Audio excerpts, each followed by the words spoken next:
Hey there, this is Lady Dreamers, and you can kind of tell what this month's Did You Know is about. It's about the Little Mermaid. And here we go. Hans Christian Andersen wrote The Little Mermaid in 1836, and it was first published by C.A. Ritzel as a collection of fairy tales told for children on April 7th, 1837 in Copenhagen, Denmark. Walt Disney considered adapting The Little Mermaid into a feature film in the late 1930s. The studio instead opted for more hopeful tales such as Snow White and Pinocchio. Disney's version is loosely based on the story.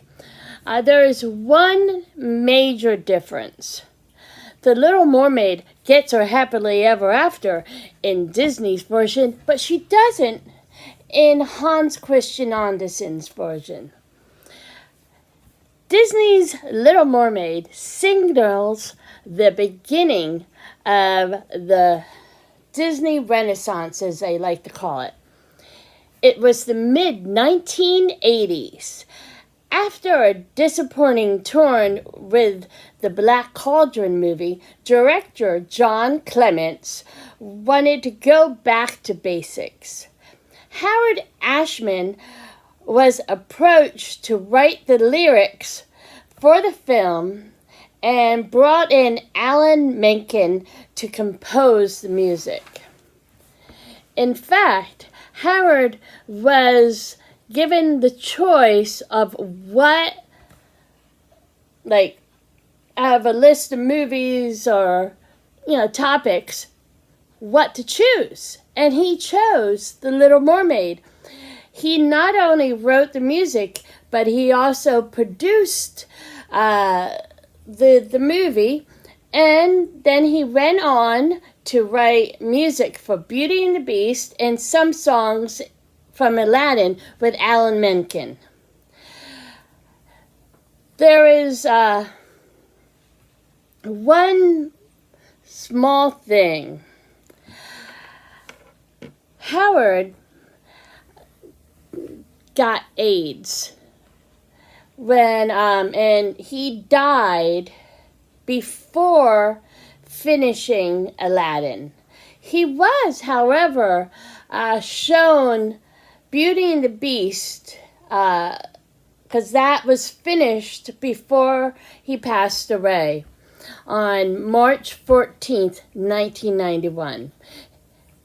His legacy is his music, and together with Alan, well, that's what makes Little Mermaid so special and magical. And my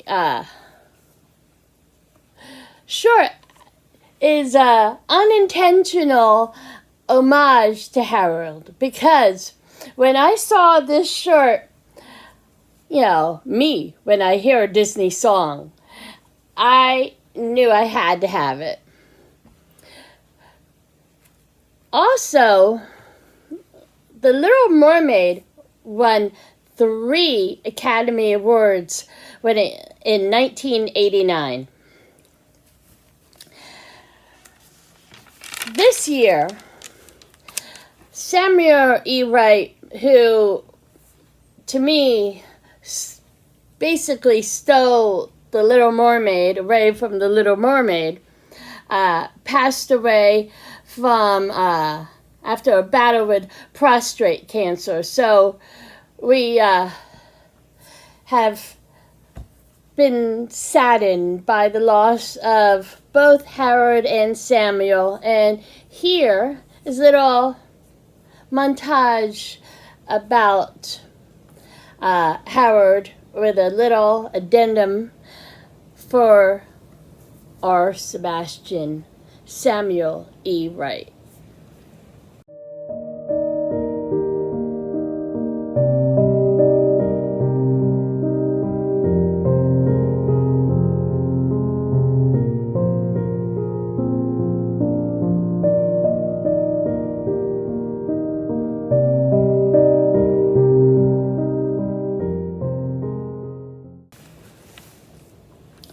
Now, here's some little facts about the movie. Alyssa Milano, who was in the TV show Who's the Boss, was the model, one of them, for Ariel. And this was unbeknownst to her until after the movie came out. Ursula the Sea Witch was modeled after the drag queen Divine. There was a hidden Mickey as well as a hidden Goofy and hidden Donald in the Little Mermaid movie. They are said to be in the beginning of the movie. It's amazing that a mouse, a dog, and a duck can breathe underwater without help. And in the little montage about this, I'll show you that picture. At the time they were starting the animation for the movie, Touchstone Splash with Daryl Hannah and Tom Hanks was around. And there was a deliberate choice to make Ariel a redhead. That's so she wouldn't be compared to Daryl Hannah's mermaid, Madison. I always say that Eric was my second favorite prince. When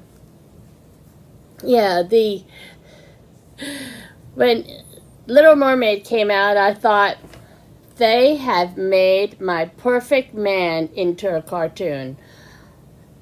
Brown, thick, wavy hair, bright blue eyes, and not bad bod, you know. And then Flynn Rider came along. So, I found, when I was looking for pictures and everything, a picture of Lily that had Flynn and Eric next to each other. I had to add it to the montage, don't you know? But I have to say, the highlight of the movie for me is the sidekicks. Sebastian, Flounder, Scuttle, they make me laugh, they make me smile. You know, they're the ones that really do help bring the magic as well as the music, and sometimes Sebastian does both, to the movie. And did you know that Flounder is actually an angelfish? And believe it or not, there are people who think Sebastian is a lobster. A lobster? So, he is a crab. Not just any crab. He is a Trinidad mountain crab.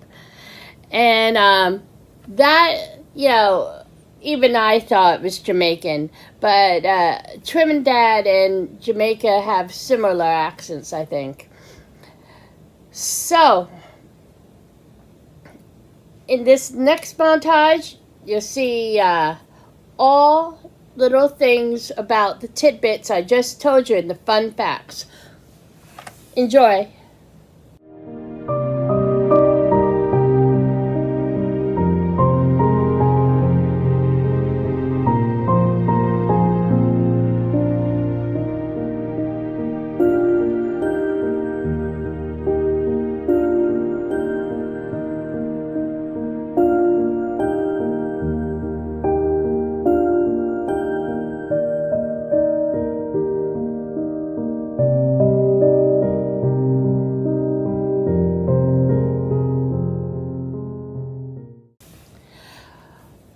Both the book and the movie have similar plots. The Little Mermaid falls for a prince and then saves his life, goes to a sea witch so she can be human and get legs, and in both she forfeits her voice to be the prince. In the book, when the Little Mermaid gets the potion to give her legs, it's painful and feels like she's walking on knives, and she dances for the prince, and that just causes her a lot of pain. And what causes her more pain is that the prince falls in love with another woman. So the Little Mermaid didn't want to be found out after she saved him. And this human girl comes up to him, and she is the first face that he sees. So basically, that is the man that the prince falls for in the book. The Little Mermaid's sisters know that Little Mermaid is all upset about being a human and wants to become a mermaid again. So they plead with the sea witch to make her back into a human. The sea witch agrees, but under two conditions. One, she gets the mermaid's long, gorgeous hair. And she has to kill the prince. Well, the Little Mermaid loves the prince. And she can't she can't bring herself to kill him. So basically, she kills herself and turns into sea foam and disappears. Not a very happy ending, right? I really like Disney's ending better. Ariel, the Little Mermaid, gets her human legs and gets to spend time with her prince. Now, the sea witch disguises herself as a human, and on her neck is Ariel's voice. So, Eric is under this little enchantment, you could say. And on the day of their wedding, Scuttle and Flounder and help from Eric's dog Max foil Ursula, and they rip off the necklace.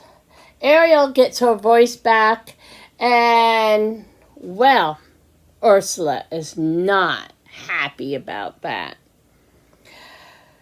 So, anyway, as happens with all Disney villains, when they try to go against the hero and heroine, they get the comeuppance.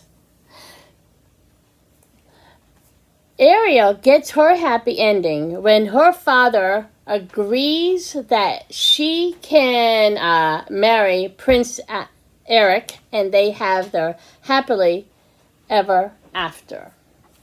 Now, there is two different morals to the story here.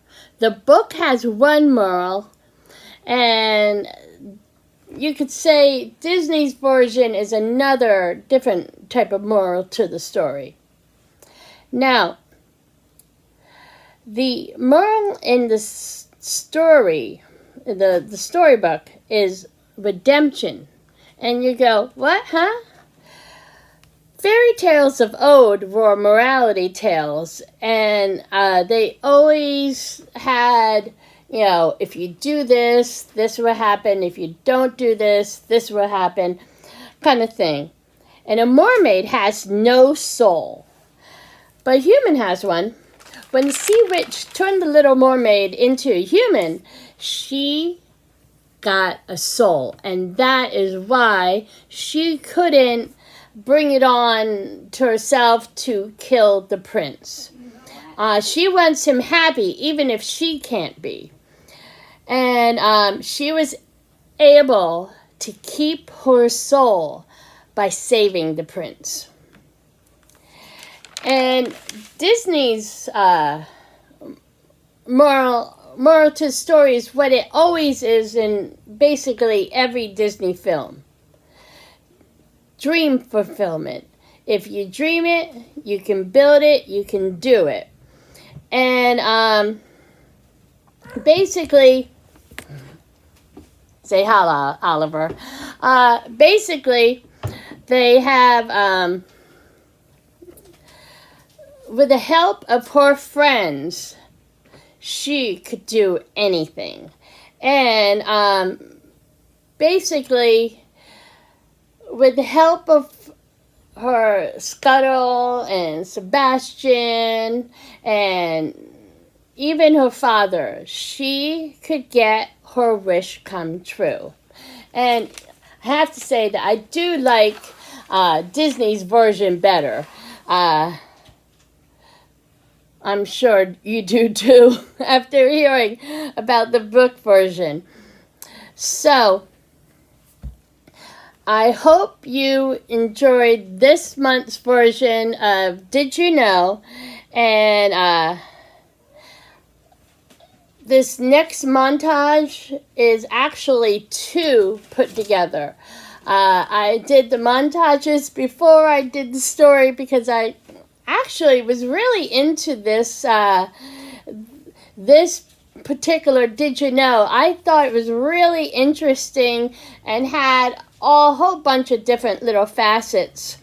So, take care. Remember, like, subscribe, tell your friends about Lady Jamer's channel, and remember to hit those notification bells.